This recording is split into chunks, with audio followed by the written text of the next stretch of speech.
वाले साहब, अफगानियों की वापसी का मैकेनिज्म जो इस वक्त तय शुदा है, आप समझते हैं कि सेटिस्फेक्शन इसके ऊपर हो सकती है या कोई तब्दीली इसमें मुतवक्का है या होनी चाहिए?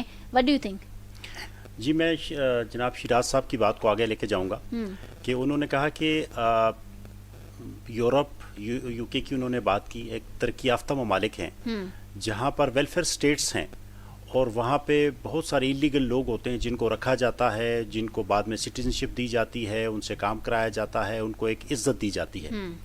अगर देखा जाए तो हमारे पाकिस्तान जैसा मुल्क जो कि अपनी जंग नहीं किसी दूसरे की जंग में कूदा, 80 लाख के करीब अफगानी जो है वो माइग्रेट की, ये मुझे लगता है कि दुनिया की पहली सबसे बड़ी माइग्रेशन थी।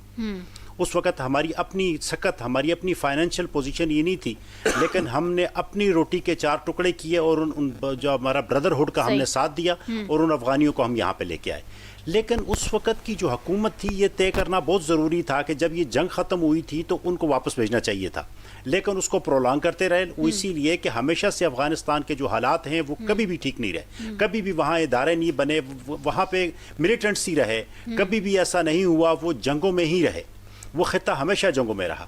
अच्छा, यहाँ पे जितने भी अफगानी आए इनको हमेशा एक एक्सटेंशन दी जाती रही और उनको ये बार बार बताया जा रहा था कि आपने अल्टीमेटली वापस जाना है। उन्होंने मुख्तलिफ तरीकों से, हीलो बहानों से, कुछ तो दुनिया में मुख्तलिफ मुल्कों में निकल गए पाकिस्तान के ज़रिए, लेकिन कुछ जो है वो यहाँ पे नेशनल हुए, कुछ ने शादियाँ की, जो भी तरीक़ाकार इख्तियार किया।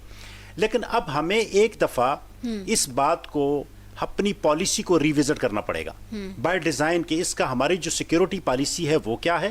ठीक है, वो इसीलिए कि इस वक्त जो हमारे 2 बॉर्डर ऑलरेडी हीटेड हैं और हम अगर जंग छिड़ती है तो जो हमारा तीसरा नेबर है ईरान, वो भी इससे इफेक्ट हो सकता है।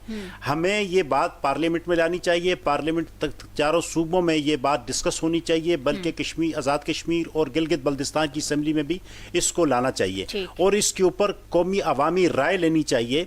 वो इसीलिए कि इफेक्ट तो इससे आम बंदा हो रहा है। ठीक है, देखें आम बंदे के बच्चे मर रहे हैं, आम बंदे के फाइनेंशियल इश्यूज हैं, आम बंदा महंगाई से वो हुआ है, आम बंदा सबसे ज्यादा दहशतगर्दी के शिकार रहा है। देखिए अभी तक 80 लाख बंदे हम पिछले तकरीबन 5-6 सालों में हम दहशतगर्दी का जो है शिकार हो चुके हैं। इसका मतलब है कि 80 लाख खानदान जो है, सॉरी 80,000 खानदान जो है वो इसका शिकार हुए हैं।